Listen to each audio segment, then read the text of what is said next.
14 বছর 3 মাস 17 দিন সেই আমাদের শেষ দেখা। বলা হয় ভালোবাসা নাকি প্রত্যেকটা দূরত্বকেই ছোট করে দেয়। আমিও সেই অপেক্ষাতেই আছি। হায়দ্রাবাদের ছোট্ট একটা পার্কে বসে সেগুলো কল্পনা করছে আমাদের আজকের সিনেমার নায়ক অবিনাশ। আসলে প্রত্যেকটা দিন এই সময়টাতে সে এখানেই বসে থাকে, যার অপেক্ষায় সে রয়েছে। যদি একদিনের গাফলতিতে তাকে সে হারিয়ে ফেলে, সেই ভয়ে সে একটা দিনও মিস করে না। এখানেই সে তার জন্য প্রত্যেকটা দিন অপেক্ষা করে। তার মুখে আমরা জুন্নু নামটা শুনতে পাই। এখন জুন্নুটাই বা কে, বা তাকে নিয়ে তার গল্পটাই বা কী ছিল, সেটা জানাতেই বলবো আজকের সিনেমার গল্প।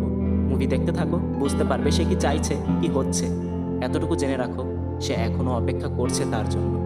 তার ফোনে একটা কল চলে আসে। একজন উবার ড্রাইভার তাকে কল করেছে, কিন্তু আভি জানায় হয়তোবা আপনি রং নম্বরে কল করেছেন, আমি কোনো উবার বুক করিনি।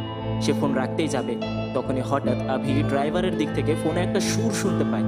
সে আশ্চর্য হয়ে যায়, তাকে ফোন রাখতে নিষেধ করছে। হ্যাঁ, আমি আপনাকে ফোন করেছিলাম, আপনার আশেপাশে কেউ কি ভায়োলিন বাজাচ্ছে? সে বলে হ্যাঁ, একটা মেয়ে বাজাচ্ছে।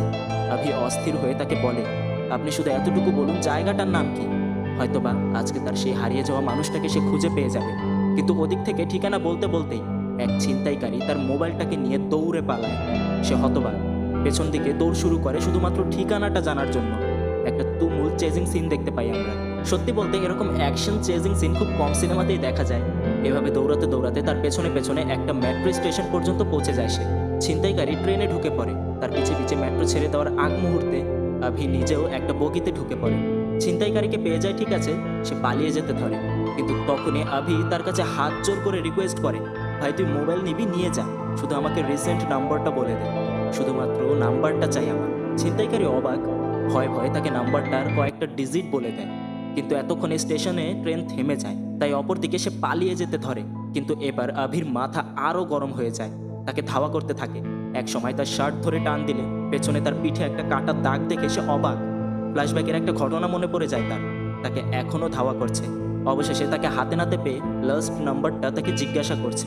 সে বলছে, আমি তোকে লাস্ট নাম্বার দিতে পারবো না, কারণ তোর থেকে মোবাইল নেওয়ার সাথে সাথেই সেটা এক্সচেঞ্জ করে দিয়েছিলাম আমি। এই শুনে তাকে সে সরাসরি বলে ওঠে, আমার পিছু কবে ছাড়বি পাণ্ডু? সে অবাক, আমাকে চিনিস কিভাবে? আর এভাবেই ঘটনা ধীরে ধীরে চলে যায় আজ থেকে অনেকটা সময় পেছনে। প্রায় আজ থেকে 15টা বছর আগের ঘটনা। হায়দ্রাবাদের রাস্তায় রাস্তায় ঘুরে একটা ছোট্ট ছেলে তার ছোট্ট বাদ্যযন্ত্রে সুর তুলে সবাইকে মুগ্ধ করছে।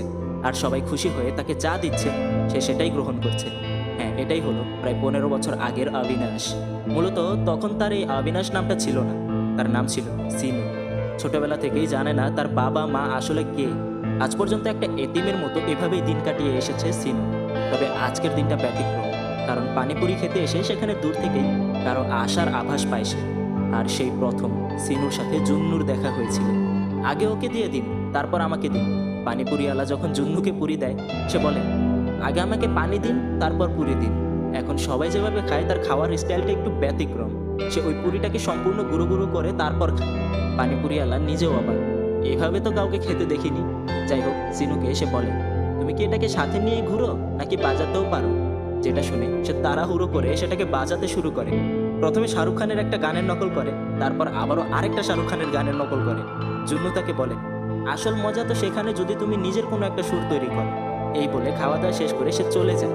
যাবার সময় সিনু তার নাম জিজ্ঞাসা করে। যাক, দুজনের একটা ছোট্টখাট্ট পরিচয় হয়ে গেল। তারপর আমরা দেখতে পাই সিনু একটা গাছের ডালের ওপর নিজের থাকার আস্তানা করে সেখানেই থাকে। ঝড় বৃষ্টি বাহ্যিক অন্যান্য বিষয়গুলো থেকে গাছটাই তাকে বাঁচায়। সমস্ত ব্যবস্থা করেই রেখেছে সে। পরদিন সিনু আবারও সেখানে জুন্নুর অপেক্ষা করছে। আজকে নাকি সিনু তার জন্য নতুন একটা সুর তৈরি করেছে, তাকে দেখাতে চায়। কিন্তু জুন্নু তাকে বলে, আমার তাড়াতাড়ি চলে যেতে হবে, নইলে আম্মু মারবে। চলে যায় সে, কিন্তু বোঝাই যাচ্ছে দুজনের মধ্যে একটা বন্ধুত্বের তৈরি হয়েছে আস্তে আস্তে।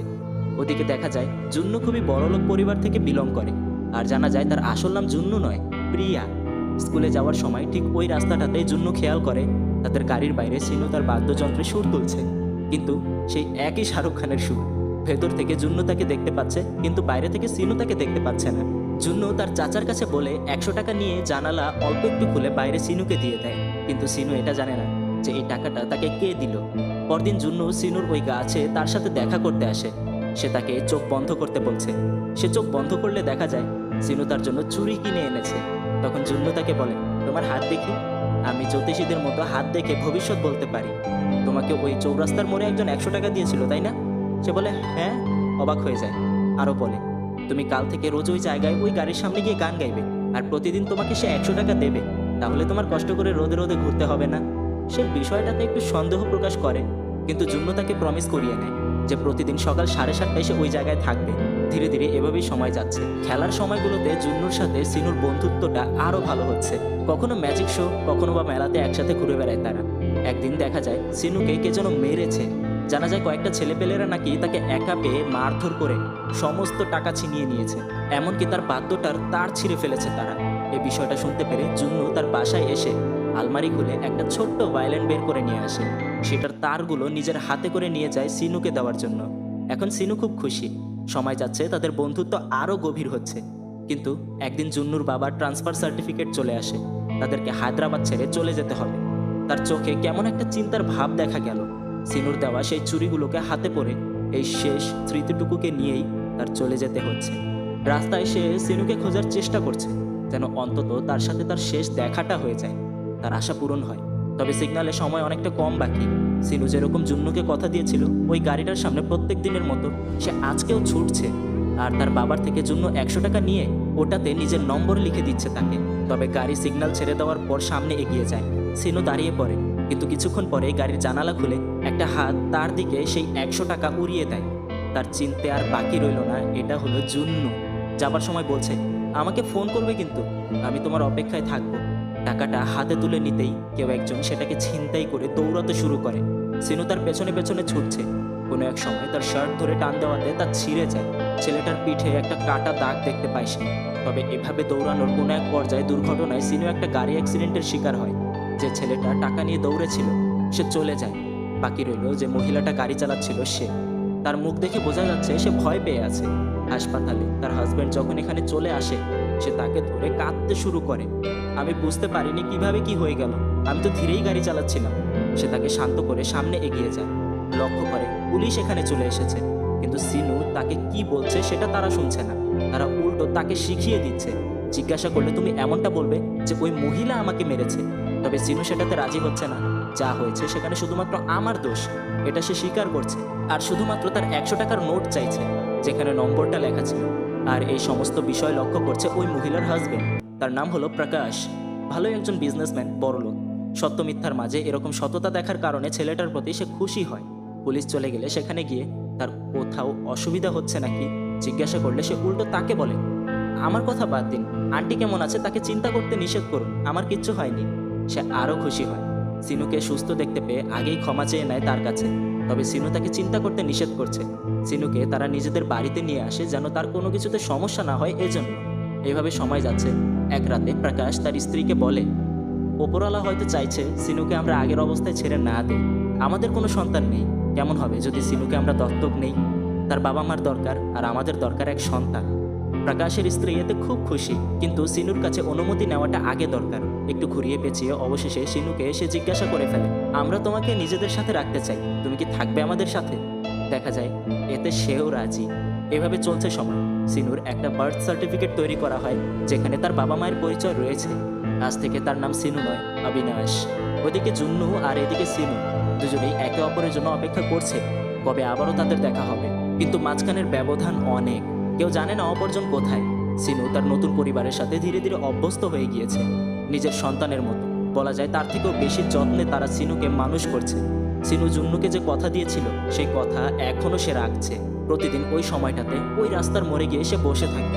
একটা স্কুলের প্রোগ্রামে যখন সিনুর মা তাকে সবার সামনে নিজের ছেলে বলে পরিচয় দেয় সবার সামনে, তখনই সে তাকে আন্টি বলে ডাক দেওয়াতে তার মা একটু কষ্ট পায়। তাদের বিয়ের এতটা সময় হয়েছে, সে আজ পর্যন্ত মা ডাকটা শোনার জন্য এত অপেক্ষা করেছে। সুযোগ এসেছে, কিন্তু এখনো পরিপূর্ণতা পায়নি সেটা।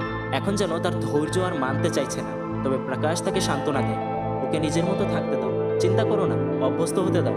কোনো এক সময় নিজ থেকেই পরিবর্তন হবে ওর দৃষ্টি। তবে তবুও যেন সে মানতে চাইছে না। সময় এভাবেই যাচ্ছে। তার সিনু নামটা ধীরে ধীরে চাপতে শুরু করে এবং অবিনাশ নামে তার আইডেন্টিটি তৈরি হয়। অবিনাশ তার আঙ্কেলকে যে মেয়েটার কথা বলেছিল, ওই মেয়েটাকে সে অনেক জায়গায় খুঁজেছে, কিন্তু এই নামের কোনো মেয়ে নাকি এখানে থাকতোই না। কিভাবেই বা থাকবে? জুন্নু তার আসল নামই ছিল না, তার নাম ছিল প্রিয়া।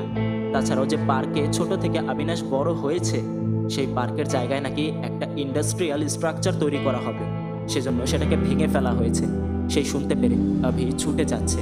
আর এভাবেই সময় যেতে যেতে সময়টা কেটে যায়। অভি বড় হয়।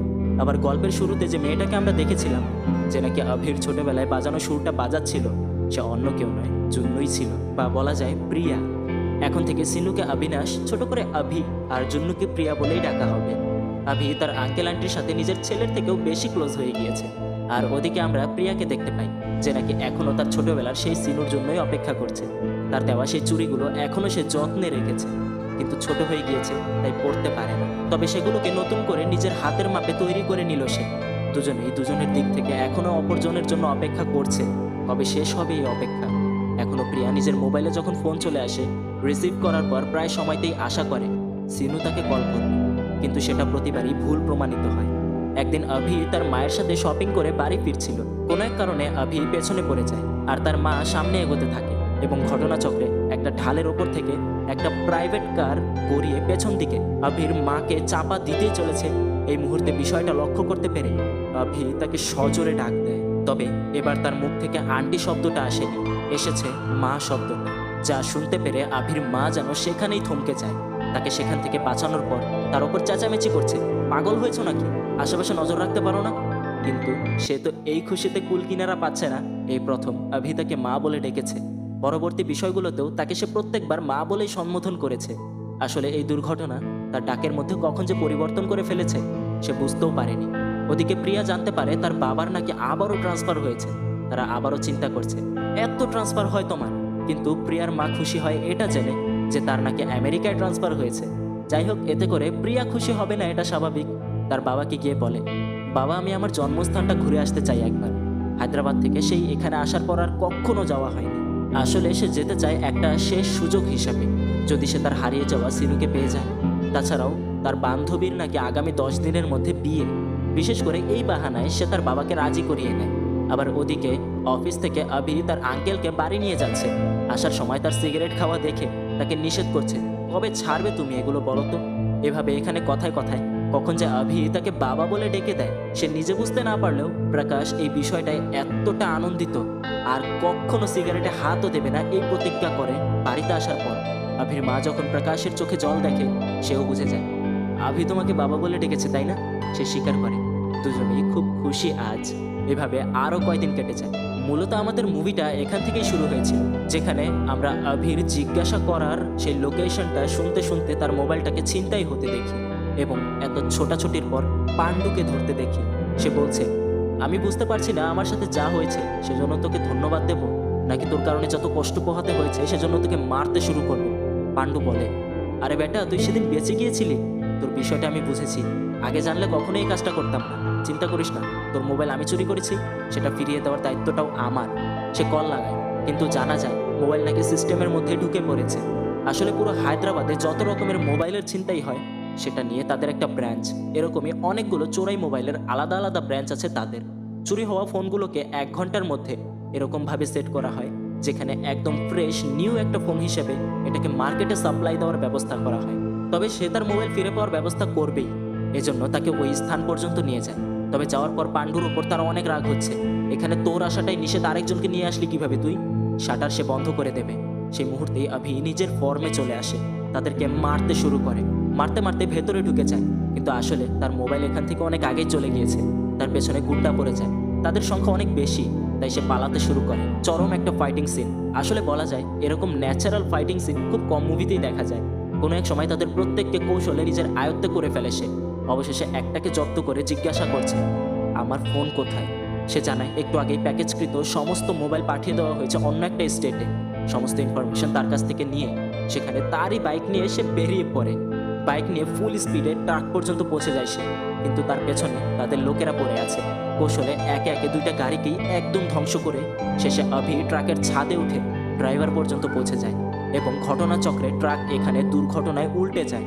সমস্ত মোবাইল রোডের মধ্যে ছড়িয়ে পড়ে। এতগুলো মোবাইলের মধ্যে কিভাবে সে খুঁজে পাবে নিজেরটা? তবুও খুঁজতে শুরু করে। সৌভাগ্যবশত হঠাৎ তার চোখে নিজের ফোনটা পড়ে যায়। তবে সমস্যাটা হলো তার ফোনের ডিসপ্লে সম্পূর্ণ নষ্ট হয়ে গিয়েছে। তার যেন আর ধৈর্য সামলাচ্ছে না। এই সমস্ত চোরাচালানের পেছনে যে রয়েছে তার নাম হলো ঋষি। এসে জিজ্ঞাসা করলে যখন জানতে পারে একটা ছেলে, মাত্র একটা ছেলে তার একটা মোবাইলের জন্য এত তাণ্ডব চালিয়েছে, তখন বাকিদের উপর সে উত্তেজিত হয়ে ওঠে। কি এমন ছিল ওই মোবাইলে যার কারণে তোদের এই অবস্থা করলো সে? আর তোরাই বাকি একটা ছেলেকে আটকাতে পারলি না? ওই ট্রাকের মধ্যে নাকি সমস্ত মোবাইল ইনঅ্যাক্টিভেট ছিল। যদি কোনো ফোন অ্যাক্টিভেট হয় তাহলে সেটাকে ট্রেস করা সম্ভব, সেটাকে যেন ট্র্যাক করা হয়, আর ওই ছেলে পর্যন্ত যেন পৌঁছানো হয় এমনটা বলা হয় তাদের। আভি তার নষ্ট ফোনটাকে নিয়ে মেকানিকের কাছে এসেছে যেন অন্তত লাস্ট নাম্বারটা সে পেয়ে যায়। আবার ওদিকে তারা ফোন ট্র্যাক করে আভি পর্যন্ত পৌঁছে যায়। আভি তার ফোন ইতোমধ্যে মেকানিকের কাছে দিয়ে ফেলেছে, আর তাদেরকে দেখতে পেরে সে লিফটের মধ্যেই কৌশলে তাদেরকে মারতে শুরু করে। তাদেরকে মারতে মারতেই কোনো এক মুহূর্তে তাদের চোখের আড়ালে সে মেকানিকের কাছে পৌঁছে যায়, আর তার ফোনটাকে নিয়ে সে দ্রুত লাস্ট সেই ট্যাক্সি ড্রাইভারকে কল করে। সকালে আপনি যখন ফোন করেছিলেন তখন আপনি কোথায় ছিলেন? সে তাকে তার লোকেশনটা বলে দেয় যে ওখানে মিউজিক ফেস্টিভ্যালে একটা মেয়ে পাশের একটা বেঞ্চে বসে সেই সুরটা বাজাচ্ছিল। যখন সে বলে মেয়েটা খুবই সুন্দর, তখনই পেছন থেকে একটা গুন্ডা এসে তার মাথায় ব্যাটাঘাত করে। আভি মাটিতে লুটিয়ে পড়তে শুরু করে। যাক, সে তো নিজের জ্ঞান হারিয়ে ফেলল, কিন্তু আমাদের অতীতের কিছু ঘটনা জানতে হবে। চলো আজ থেকে 7 দিন পেছনে চলে যাই। প্রিয়া এয়ারপোর্টে তার বান্ধবীকে খুঁজছে, আর একই সময় আভির মার আজকে ফেরার কথা, তাই আভি তার মায়ের জন্য অপেক্ষা করছে। প্রিয়ার ব্যাগ থেকে একটা ভায়োলিন নিচে পড়ে যায়, যেটার দিকে তাকিয়ে আভির সেই পুরনো কিছু কথা মনে পড়ে যায়। কিন্তু সে কিভাবে জানবে সে মানুষটা আসলে তার সামনেই? প্রিয়া নিজেও আভিকে দেখে, তবে দুজনেই এখন একে অপরের কাছে শুধুমাত্র অপরিচিত। আভি কয়েকটা বোর্ডে my darling my sweet heart লিখে দাঁড়িয়ে আছে। কিছুক্ষণের মধ্যে তার মা এসে পড়লে আভিকে নিয়ে এসে তাড়াহুড়ো করে এয়ারপোর্টের বাইরে বেরিয়ে যাচ্ছে, কারণ গতবার নাকি তার মা আসার খুশিতে সে এয়ারপোর্টের মধ্যেই বাজি পটাকা ফুটিয়ে একদম হাঙ্গামা করেছিল। গাড়ি দিয়ে যাওয়ার সময় আভির মা আভিকে বলছে, জানিস তোর একটা আঙ্কেল আছে, তার মেয়েকে দেখলাম, খুব সুন্দর। আভি বুঝতে পারে তার মা কি বোঝাতে চাইছে, কিন্তু সে একটা কথাই বলে, তুমি তো জানোই আমার অপেক্ষাটা শুধুমাত্র একজনের জন্যই। কিন্তু তার মা এখন আর মানতে রাজি নয়। আর কতদিন তুই অপেক্ষা করবি? আমি আমার পুত্রবধূকে দেখতে চাই। ঠিক একই বিষয় অপরদিকে প্রিয়া ফেস করছে। তার বান্ধবীও তাকে একই কথা জিজ্ঞাসা করছে, আর কতদিন এভাবে কাটাবি তুই? রাস্তার টোকাই ছেলেরা বিভিন্ন নেশা, মাদক, চুরি, অ্যাক্সিডেন্টের মতো বিষয়ের মধ্য দিয়ে যায়। তবে প্রিয়ার উত্তর একই, যতদিন তাকে খুঁজে না পাই ততদিন আমার অপেক্ষা অব্যাহত থাকবে। রাস্তায় হঠাৎ প্রিয়াদের গাড়ির টায়ার পাঞ্চার হয়ে যায়। তাদের যে ড্রাইভার আঙ্কেল ছিল সে বাইরে বের হয়ে টায়ার চেঞ্জ করার চেষ্টা করছে। খুবই বৃষ্টি হচ্ছে, তার মধ্যে কেউ সাহায্য করতেও আসছে না। যে বিষয়টাকে লক্ষ্য করে আভি তার গাড়ি থেকে নেমে আসে এবং তাকে বলে, আপনি ভেতরে যান, আমি আপনার টায়ার বদলে দিচ্ছি। গাড়ির ভেতরে যাবার পর প্রিয়া এবং তার বান্ধবীকে বিষয়টা জানালে প্রিয়া তাকে দেখার চেষ্টা করছে, তবে ঝাপসা ও অস্পষ্ট, দেখা যাচ্ছে না তাকে। অবশেষে সামান্য দেখতে পেয়ে সে বুঝে যায়, একে তো এয়ারপোর্টে দেখেছিলাম আমি। যাই হোক, তাদের দেখাটা আর হলো না। সেই একই জায়গায় আভি আজকেও বসে আছে। দুটো টোকাই ছেলে রাস্তা দিয়ে যাবার সময় বলছে ওইদিকে একটা আপু গাড়িতে বসে সবাইকে 100 টাকা করে দিচ্ছে। যে কথাটা শুনতে পেরে আভি তার ছোটবেলার কথা মনে করে। সেখানে গিয়ে দেখতে পায় একটা মেয়ে সবাইকে 100 টাকা করে দিচ্ছে। অবশেষে একটা ছোট্ট ছেলে আসলে তাকে দেওয়ার মতো টাকা থাকে না তার কাছে। বিষয়টা বুঝতে পেরে আভি নিজে তার পকেট থেকে তাকে 100 টাকা দিয়ে দেয়। সবাই পেয়েছে, সে কেন পাবে না? আভি তাকে চিনতে না পারলেও প্রিয়া তাকে চিনে ফেলে। গাড়িতে বসে এই ছেলেটাকেই সে দেখেছিল, আবার এয়ারপোর্টেও একেই সে দেখেছিল। তাকে গিয়ে ধন্যবাদ জানায়, কিন্তু আভির কথা হলো 100 টাকার জন্য কিসের ধন্যবাদ? প্রিয়া তাকে জানায় সেদিন এয়ারপোর্টের রাস্তায় একটা গাড়ির টায়ার বদলে দিয়ে আপনি সাহায্য করেছিলেন একজনকে, ওই গাড়িতে আমরাই ছিলাম। এই শুনতে পেরে আভি উল্টো তার ওপর রাগ হচ্ছে, আপনারা দুজন গাড়িতে বসেছিলেন আর ওই আঙ্কেল একা একা টায়ার পাল্টাচ্ছিল। আপনাদের তো একটা দায়িত্ববোধ থাকা দরকার, তাই না? এই শুনে প্রিয়া গিল্টি ফিল করছে, কিন্তু তখনই সে আবার হেসে ফেলে। এতক্ষণ নাকি মজা করছিল তার সাথে, তাদের সাথে ভালোই কথাবার্তা হয়। ওই দিন এয়ারপোর্টে সে তার মায়ের জন্য অপেক্ষা করছিল এরকম জানায়। আর প্রিয়াও তাকে বলে, আমি বুঝি নাই ছেলেদের প্রতি মায়েদের এত আহ্লাদ কেন থাকে। ফ্লাইটে এক মহিলা তার ছেলের ব্যাপারে বলতে বলতে আমাকে পাগল করে ফেলেছিল। তার ছেলে এরকম, তার ছেলে ওরকম। আমি কয়েকবার বিরক্তি বোঝাতে ওয়াশরুমেও গিয়েছিলাম, কিন্তু ওই মহিলা বারবার তার ছেলে সম্পর্কে আমাকে জানায়। তাদের মধ্যে আরও কথাবার্তা হয়। প্রিয়া এখানে তার বান্ধবীর বিয়েতে এসেছে, আগামী 10 দিন পর তার আমেরিকার যাত্রা। সমস্ত কিছু তাকে জানায়। কথায় কথায় আভি তাকে বলে, আমেরিকায় কি আছে, একবার আমার শহরের থেকেই দেখুন, আমার শহর আপনাকে আগলে রাখবে। সেখানে একটু ধীর গলায় প্রিয়া বলে, বান্ধবীর বিয়েতে শুধু বাহানা, যার খোঁজে এসেছি তাকে হয়তো এবারও পাবো না। শহর আমাকে আগলে রেখে কি করবে? যাই হোক, তার থেকে বিদায় নিয়ে চলে যাচ্ছে সে। তাকে ডাক দিয়ে আভি একটা কথাই বলে, এমনও তো হতে পারে যার খোঁজে এসেছেন তাকে পেয়ে গেলেন। কিচ্ছু বলতে পারে না, সে চলে যায়। প্রকাশ আভির মায়ের হাতের ডায়মন্ড রিং দেখতে না পেয়ে অবাক, হারিয়ে ফেলেছ কিভাবে? সে খুবই টেনশন করছে, কোথায় সেটা? আভির মা তাকে জানায়, নকলই তো ছিল, ভাব নিচ্ছ যেন আসল। আভির মা জানায়, এই রিং আমার গল্পের সাথে জড়িয়ে আছে, বলবো শুনবে? সে বলতে শুরু করে হায়দ্রাবাদে ফেরার পথে ফ্লাইটে নাকি একটা মেয়ের সাথে তার দেখা হয়েছিল। ঘটনা চলে যায় সেখানে। সে বসে আছে, একটা মোটু ছেলে তার সিটের দিকে এগিয়ে আসছে। সেখানে এসে যখন সে বসে, তার যেন আর রক্ষা রইল না। কিন্তু কিছুক্ষণ পর প্রিয়া এখানে চলে আসে, আর সিট খুঁজতে খুঁজতে আভির মায়ের পাশে যে সিটটা, সেখানে তাকে বলে, ভাইয়া এটা আমার সিট। আভির মা মনে মনে খুশি হয়, কিন্তু তখন সে বলে, আপনি আমার সিটে বসে পড়ুন, সমস্যা নেই তো। সে রাজি হয়, চলে যাবে। ঠিক তখনই আভির মা অ্যাক্টিং শুরু করে, কোথায় ছিলি তুই, তোর জন্য এতক্ষণ অপেক্ষা করছিলাম। যার কারণে তাকে এখানে উঠিয়ে দিয়ে প্রিয়াকে তার পাশে বসায়। ফ্লাইটে তাদের সাথে অনেক কথাবার্তা হয়, বিশেষ করে মেয়েটাকে তার পছন্দ হয়ে গিয়েছে, তাই তার ছেলের নামে এত প্রশংসা করছে তার কাছে। প্রিয়া কয়েকবার তার এসব কথা শুনে ওয়াশরুমে চলে যায়, কিন্তু তারপরেও সে যেন থামছে না। পুরো ফ্লাইটের সময়টা জুড়ে সারাক্ষণ সে তার মাথা খেয়েছে। এখন প্রাকাশ তাকে জিজ্ঞাসা করে, তাহলে ডায়মন্ড রিংটা কোথায়? এখন আবির মা জানায়, যেহেতু মেয়েটাকে তার পছন্দ হয়েছে, তার মন মানসিকতা চেক করাটা প্রয়োজন ছিল, তাই তার হাতের আংটিটা তার ব্যাগের মধ্যে রেখে দিয়েছে সে। দেখা যাক তাকে সে ঠিকানাও বলেছিল ফেরত দিতে আসে নাকি এই দেখতে। এই শুনে প্রকাশ উত্তেজিত, আরে ওটা নকল ডায়মন্ড রিং ছিল না, 50 লাখ টাকা দিয়ে কিনেছিলাম। যাই হোক, বলতে বলতে কে যেন দরজায় এসেছে। দরজা নক করলে খোলার পর দেখা যায় এ হলো প্রিয়া। আভি তাকে দেখে অবাক, আচ্ছা এই সেই মাদার ইন্ডিয়া। কিন্তু প্রিয়া তাকে বলতে নিষেধ করছে, আমি যে বিরক্ত হয়েছি সেটা তোমার মাকে বলো না। ভেতরে যাওয়ার পর প্রিয়া তাকে জানায়, আন্টি আপনার রিং হয়তো বা আমার ব্যাগে ভুল করে পড়ে গিয়েছিল। সে অনেক খুশি। যাই হোক, প্রিয়া যখন এখান থেকে চলে যাবে, তারা তাকে কিছু সময়ের জন্য আটকে নেয়। তার বাবা মা সম্পর্কে জিজ্ঞাসা করছে, জানায় আমি 1 সপ্তাহের মধ্যে ইউএস চলে যাচ্ছি। এতে আভির মা আবারও কিছুটা হতাশ। কথাবার্তায় আভিকে জোর করছে, ও আমাদের এলাকায় এতটা দিন পর এলো, তুই যা, এখানে বসে আছিস কেন? ওকে পুরো শহর দেখা। যেমন কথা তেমন কাজ। তাদের সময় যাচ্ছে খুব সুন্দরভাবে। তার ছোটবেলার সেই সিনুর সামনেই সে বসে আছে, আর আভিও তার ছোটবেলার সেই জুন্নুর সামনেই বসে আছে। কিন্তু কেউ কাউকে চিনতে পারছে না, কেউ কাউকে জানে না। দুজনের অপেক্ষার সমাপ্তি যেন তাদের সামনেই, কিন্তু কেউ বুঝতে পারছে না, এখনো তাদের অপেক্ষাই করছে। সময় যাচ্ছে, তাদের বন্ধুত্বটা গভীর হচ্ছে। আসলে বলা যায় দুজনে তাদের সেই হারিয়ে যাওয়া মানুষটাকে একটু পেছনের দিকে রেখে কেমন যেন একে অপরের সাথে বেশি ঘনিষ্ঠ হচ্ছে। বিষয়টা তাদের খেয়াল হচ্ছে না, তবে যাই হোক, নিজের অজান্তেই তাদের সম্পর্কটা দিন দিন ভালো থেকে ভালোই হচ্ছে। প্রিয়ার বান্ধবী কবিতার বিয়েতে এখন আভির আশাটাও দরকারি হয়ে গিয়েছে। আভি নিজেও বুঝতে পারছে না, কেমন যেন প্রিয়ার প্রতি সে আকৃষ্ট হচ্ছে দিনে দিনে। তবে একদিন যখন আভির মা তার বাবাকে বলছে, খেয়াল করেছো আভি কিন্তু আগের মতো প্রতিদিন ওই 4 রাস্তার মোড়ে গিয়ে আর বসে থাকে না। বুঝতে পারছো না কেন প্রিয়া আসার পর থেকে আভি তার সেই ছোটবেলার জন্মকে ধীরে ধীরে ভুলতে শুরু করেছে। আর এই বিষয়টাই ওপাশ থেকে শুনতে পেরে আভি যেন নিজেকে দোষ দিতে শুরু করে। হায়দ্রাবাদের সেই পানিপুরি আলাকে দেখতে পেয়ে প্রিয়া তার সামনে যায়, যার কাছে ছোটবেলায় সে পানিপুরি খেতে আসতো। আজ এতটা সময় পর তার সাথে আবারও দেখা। অবশ্য তিনি তাকে চিনবে না, এটা স্বাভাবিক, কিন্তু তার খাবারের ধরন দেখে তার মনে পড়ে যায় ছোটবেলার একটা মেয়ে তো আমার কাছে এইভাবেই খেত। চিনে যায় তাকে, তাদের সাথে কথাবার্তা হয়।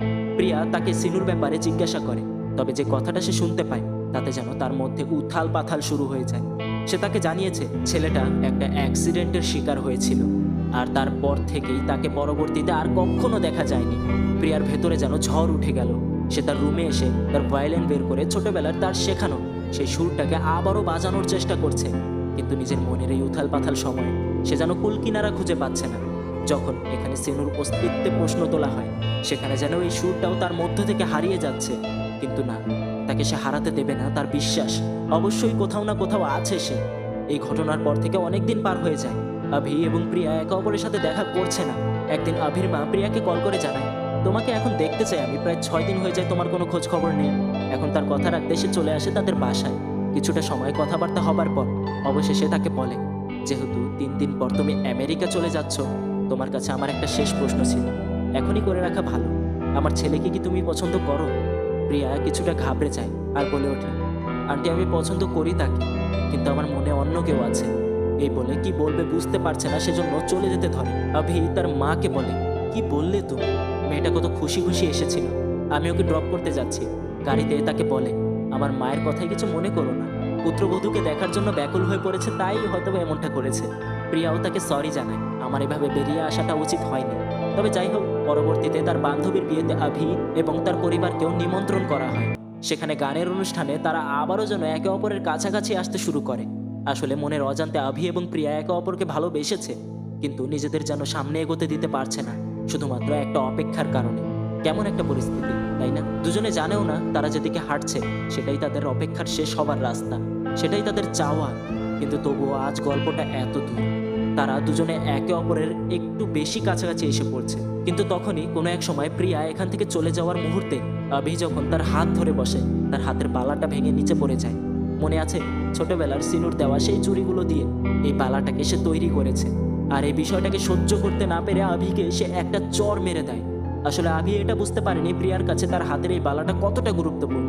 তাকে সরি বলতে এক কদম এগোলে তার পায়ের নিচে এই বালার একটা অংশ পরে গুরু গুরু হয়ে যাওয়ার কারণে সে তার উপর আরও রেগে যায়। এখানে প্রিয়া তার উপর রাগ হচ্ছে কারণ তার জীবনের সেই বিষয়টাকে ভেঙে যাওয়াটা সে মেনে নিতে পারছে না। আর আভি মনে করছে হয়তোবা সে তার কাছাকাছি এসেছে, এজন্য তার সাথে এমন করছে। তো চলো গল্পের বর্তমানে ফিরে আসি। এতক্ষণ তো অতীতের 7 দিনের ঘটনা বললাম। মনে আছে কোথায় ছিলাম? ওই শপিং মলে তার উপর আঘাত করার পর আভিকে ওই মোবাইল চক্রের প্রতারকরা আটকে রেখেছে। আভির মোবাইল চেক করে জানায় এতে বিশেষ কিছুই নেই, কিন্তু তাহলে কেন একটা মোবাইলের জন্য সে এত কিছু করলো? একটাই তাদের প্রশ্ন।